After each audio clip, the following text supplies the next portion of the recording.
Well, welcome to the Dissenter Weekly. And it doesn't always happen like this. It isn't always the case that we're not capable of making this work.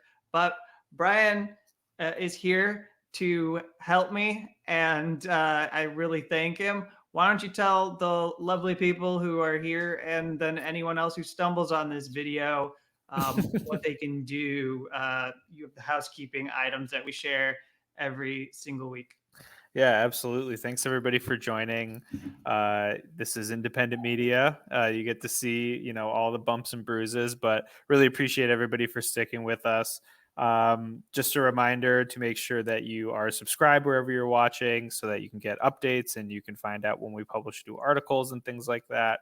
And we are 100% reader funded. So if you want to support our work, maybe help us upgrade our equipment at some point, you can go to shadowproof.com/donate, or you can subscribe to Kevin's wonderful newsletter at thedissenter.org, which we'll talk about at the end. And hopefully Kevin will realize that I'm done talking and take over now. Hey, so this will be an abbreviated show, but we've got a few stories that are handpicked, and I'm going to go through them and make sure that we are able to highlight these stories. But just so you're aware, when I speak right now, if I have headphones on, the show is played back to me. Everything that's being recorded is played back to me, which makes it impossible for us to do the show again. I have no idea why it is working out this way. We've recorded and used this for, I think, more than a year now. We've been using this service and never had this issue. I'm using all the same equipment that I use, same microphone, the same headphone set. I even went and got a different pair of headphones. But in any case, I selected some stories that I think are really important to cover. And the first one here is that the South African whistleblower was murdered outside of her home. And so this is a really horrible story. And obviously, this woman, Babita Deokaran, she was a chief financial officer for the health department in an area near Johannesburg.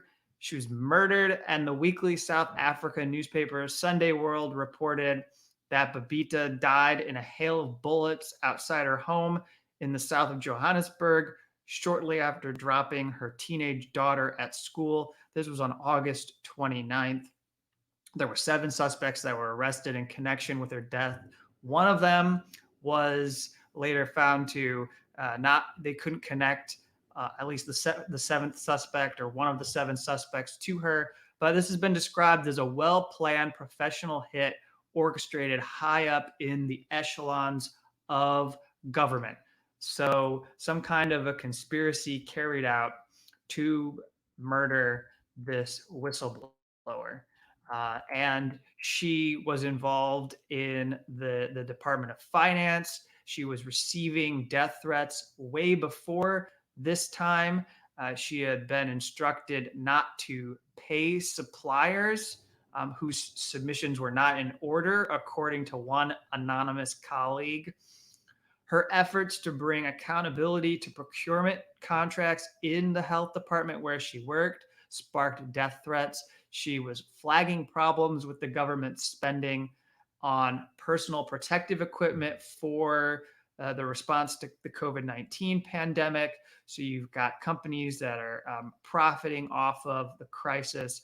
There were 23 unlisted suppliers who were used to procure personal protective equipment, around $59 million worth of contracts there. And I presume by unlisted that they weren't necessarily going through a process that they were supposed to go through for approval.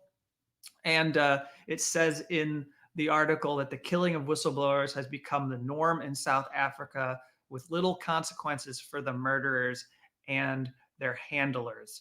We, a couple of weeks ago, highlighted a report from Corruption Watch on local municipalities, whistleblowers at the different local governments in South Africa, and some of what they deal with. And this relates to that corruption that we spent a bit of time on.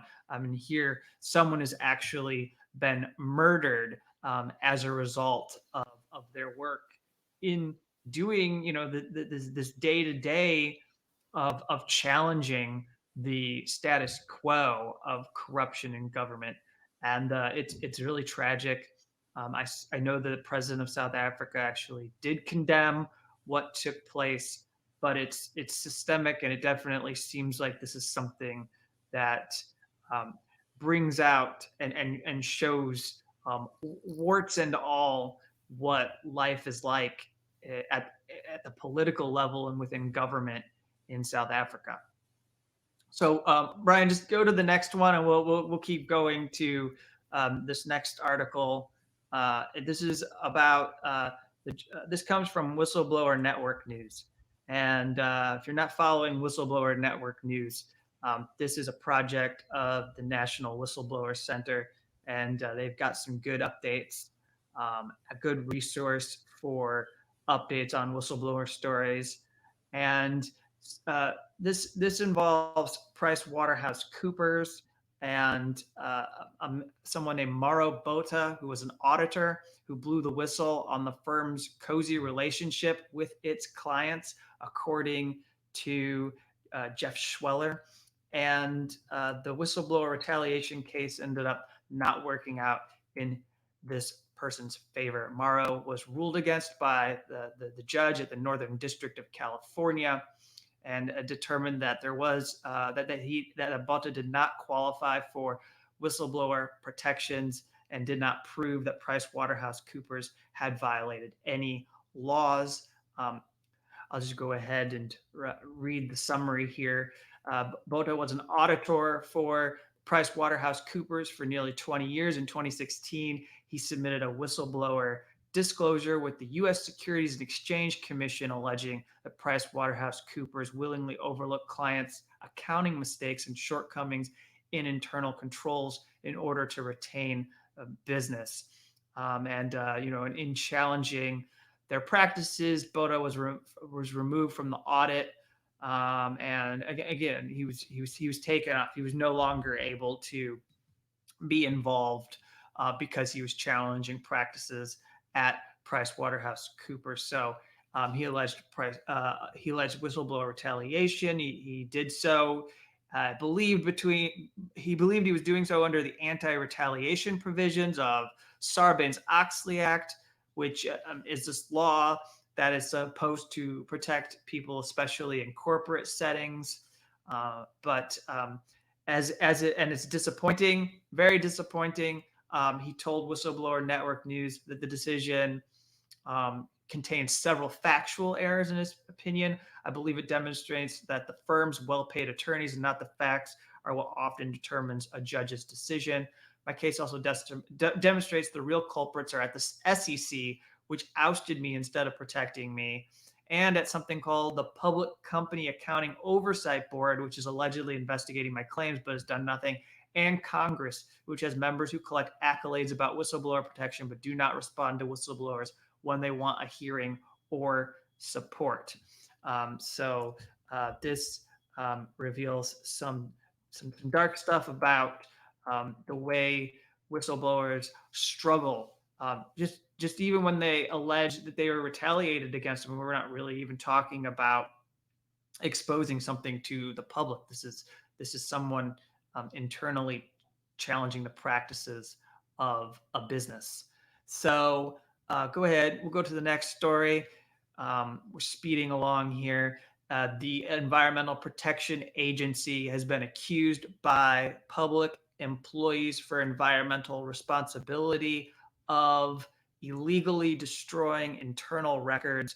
We've been on this. We've been talking about how there are these chemical risk assessments that are done, and that they are evidence of the way the chemical industry has captured the Environmental Protection Agency, the EPA. This is ongoing under Joe Biden. It was happening under Donald Trump. It existed under President Barack Obama.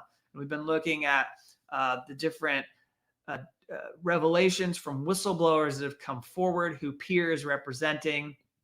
There's a series that journalist Sharon Lerner over at The Intercept has done, really good, and has called attention to the way in which basically the EPA is allowing this to go on, and the risks to public safety, and the way that hazardous chemicals are being allowed to exist and be out there, in public settings in ways that could affect everybody, children included, and they're not doing anything to put warnings on them, and all sorts of issues around that. And what we find is that the organization here, PEER, is warning that under the Federal Records Act, they are violating it by taking internal communications and draft documents and erasing them, when they are edited. So we don't get to see how chemical risk assessments by managers are being altered. We don't get to know the identity of people who are involved in making those alterations. There are internal comments that are supposed to be preserved related to water. It says here something called the Waters of the United States rule, and those things are being overwritten. We're losing the history. Things that should be archived, things that the National Archives and Records Administration should be protecting, and defending the record keeping practices of the EPA. They're being allowed to disappear these records so that they can protect the chemical industry. And of course, that serves corporate interests over whistleblowers who are taking risks here and challenging what's going on internally. So in the last weeks, we've now seen this one about records. We've seen stories about how there are directives being sent to people not to talk to reporters when it comes to these chemical assessments.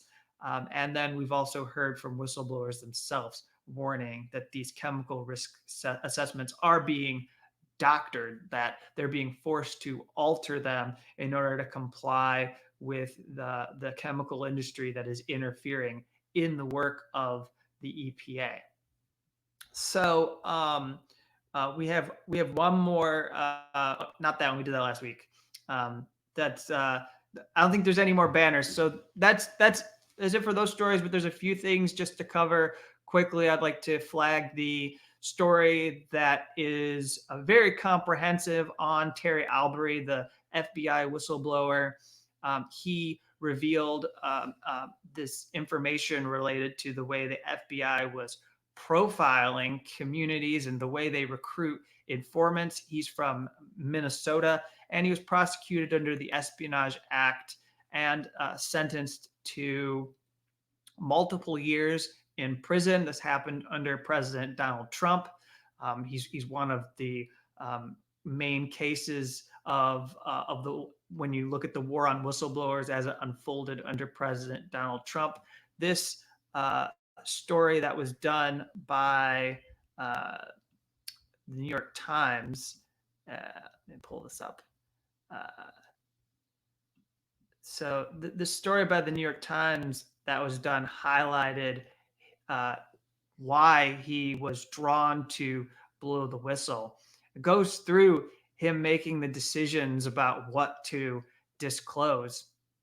And basically the one thing he says here, and it's very timely. They the way this is written connects it to the fact that we're coming up on this 20-year anniversary, this milestone anniversary for the September 11th attacks. And it points out that he believed that basically the FBI shouldn't get to decide that this information was to be kept secret. He felt that as a public servant, my oath is to serve the interest of society, not the FBI. My logic was centered on the fact that the public I served had a right to know what the FBI was doing in their name. And so, yeah, he took this information and he passed it on for publication because he believed in the moral imperative of disclosing it for us. If you go to the story, he says that he was looking at this database. he was looking at something that they came up with for counter-radicalization called the Shared Responsibility Committees, or SRCs. And it's pointed out, Janet Rettman wrote this story. She's done some phenomenal reporting in the past. In fact, she was in the courtroom with me at Fort Meade, and I believe did a story for Rolling Stone on Chelsea Manning. So she's done some work like this before. And it goes back to 2016, and he's looking at this information about these shared responsibility committees. The idea, Janet writes, was to bring together local and federal law enforcement with various members of the community, imams, teachers, psychologists, coaches, social workers, in order to come up with intervention strategies to help off-ramp young people they fear might be radicalizing.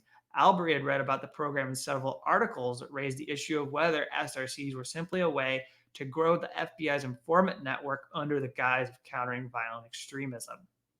So, as he describes it, Minneapolis was a pilot city for Obama administration's Countering Violent Extremism initiative. And to him, what was troubling about the SRCs was that their ambiguity lent themselves to a great deal of abuse. Members of the committees were asked to sign the confidentiality agreements, which swore them to secrecy even from other members of the committee. The FBI was entitled to pursue prosecution or share information with other agencies in the government or foreign governments. It came down to the FBI knew what they were doing and everyone else was kept in the dark. Swearing everyone to secrecy was part of how these programs worked operationally. So then in April 2016, there was an article published about the FBI's plan for these committees. And then following that, there was one about national security letters. And after that came an article about an aspirational plan for FBI agents to scour Facebook and infiltrate Yemeni student groups and mosques in the hope of identifying radicalizing youth who could then be pressured into becoming confidential informants. He says he didn't have a plan for the disclosures. It was sort of like you're so outraged and upset and you have all this indignation. You just want to let it out. You want to speak. You want to give it a voice. Now you have an opportunity after remaining silent for so long. I started speaking. So he disclosed information that was pertinent to issues that were mentioned in the press and were being litigated by advocacy groups. He says, I didn't see myself as someone like Snowden or Manning who brought these huge programs to light the public wasn't aware of. I saw my role as providing context. You had all these organizations that were suing the federal government over abuse of authority or racial or religious profiling based solely on anecdotal information. I was there to say, okay, here you go. This is proof. Now go forward and take action and help your people. So, there's much more to this story. And so in that case, I think we're done. And I actually believe I might have solved the problem here of why I was hearing myself. So, hey, Brian, how's it going? Hey, can you hear me? Sorry, yeah. I was muted. Yeah, I think it might be better. I think that little feedback we had is over. Great. Well, I could hear you perfectly during all of that. So why don't you round it out and tell us about the Dissenter or anything else that you have here? Okay, great. So again, sorry for the technical issues. The last thing I'll say, just so that I can have my piece out there, because there was something brought out into the open between Chelsea Manning and Glenn Greenwald. I would just like to say, without any comment on political differences that exist between Chelsea and Glenn that are quite clear, I would just like to say that Chelsea Manning went to jail for a year and refused to testify against Julian Assange. She refused to let U.S. prosecutors turn her, the source, against Julian Assange and use her testimony in a way that could aid them in pursuing this dangerous case that we have covered so extensively here through the Dissenter Weekly, through the Dissenter, through Shadowproof. We've been really extensively covering this for the last 2 to 3 years. So she went to prison. She went to jail, and she left jail when they set her free. And at no point did she cooperate. She maintained her resistance. She at great sacrifice. That time in jail, toward the end there, she attempted suicide because of what was going on, what the government was doing to her, and still she didn't give in and go before their secret panel of people and talk about her decision to give documents to WikiLeaks. And then the time that she has been out living, rebuilding her life, which was disrupted by the grand jury subpoena.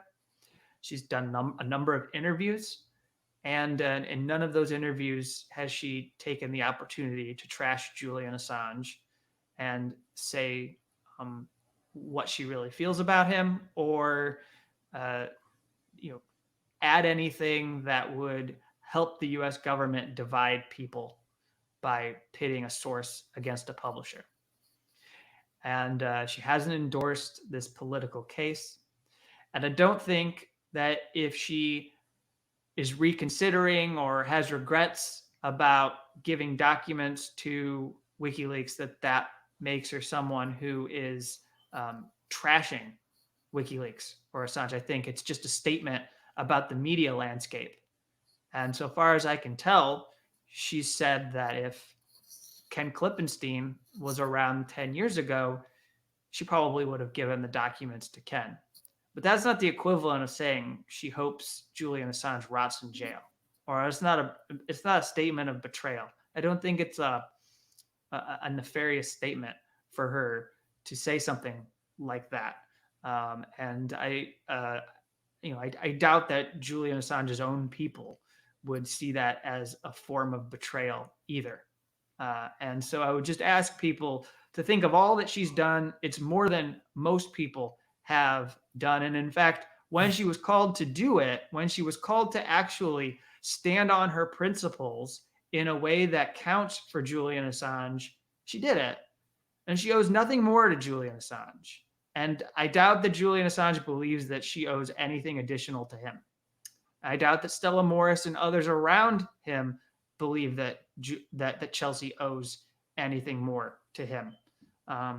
And I think that there are plenty of people around Julian that have his back. And it's okay if Chelsea sits this out. It's okay if she doesn't want to be involved. It's okay if what she endured from 2010 on until her release, and then during this time that she was in jail, it's okay if after all that was over, she doesn't want to be this like foremost advocate out there saying that Julian Assange needs to be freed. It's okay if she doesn't want to play that role. I really feel that. I really believe that. And I think that this is really toxic. I think that the U.S. prosecutors are grinning. They're happy if we all get drawn into this back and forth over whether Chelsea Manning has been good enough to Julian Assange or not. I think that really serves them to have people arguing. It definitely destroys solidarity. And if people are feeling like they need to choose sides, I don't think there are sides. I think you just have to be clear-eyed. You have to understand and recognize that this is something going on between Chelsea Manning and Glenn Greenwald. She made her piece known. And I really beg everyone to not let this seep in to the work that is being done around Julian Assange's case in order to fight and free him from what is happening in this extradition case. I can't imagine something worse than letting this become a way that it shouldn't be allowed to define any aspect of the work we are doing to tell people the truth about how the Biden administration is still trying to extradite Julian Assange. So we'll leave it there.